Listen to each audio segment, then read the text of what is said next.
지난해 우리나라 수출액은 역대 최대인 6,838억 달러를 기록했습니다. 무역 수지는 518억 달러 흑자로 2018년 이후 최대입니다. 효자 품목인 반도체는 수출액이 1,419억 달러로 43.9%가 늘었고 역시 역대 최대 실적을 올렸습니다. 특히 반도체는 사상 최대 실적을 지난해에만 3번 갈아치우며 수출 증가를 이끌었습니다. 하지만 트럼프 대통령이 취임하면 상황은 달라집니다. 중국이나 멕시코 등 이제 대미 흑자가 굉장히 큰 나라들은 상당한 어떤 관세 압박을 가할 수는 있겠죠. 다른 나라 대해서는 관세를 들고 이걸 하나 협상 카드로 할지 아니면 실제적으로 원하는 관세 수준을 부과할지는 아직 불확실한 상황입니다. 정부도 올해 수출 증가율 전망치를 지난해 8.2%에서 1.5%로 크게 낮췄는데 트럼프 정부 출범 이후 통상정책 전환이 하방 요인으로 작용한다고 분석했습니다.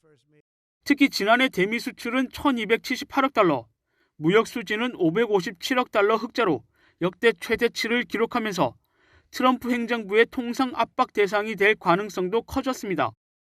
산업연구원은 미국이 보편 관세를 부과하면 대미 수출이 9에서 13% 줄어들 수 있다는 전망을 내놓기도 했습니다. 정부도 불확실성에 대비해 기업 지원에 나섭니다.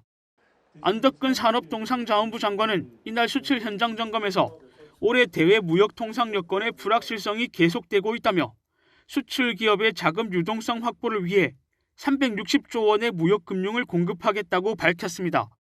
하지만 실질적인 정부 차원의 대응은 기대하기 어려운 상황. 경제 성장을 이끌 국내 산업 육성 정책들도 제자리 걸음입니다.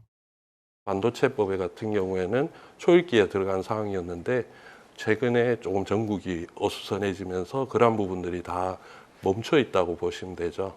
그러면은 다른 주요국들은 이미 달려나가고 있는 상태에서 걸음마도 하지 못한, 첫발도 내딛지 못한 상태이기 때문에 지금 당장으로서는 그런 격차가 보이지 않을지 모르지만은 장기적으로는 이것이 우리의 이제 경쟁력을 지연시킬 수 있는 그러한 효과가 나타날 수도 있을 것 같습니다.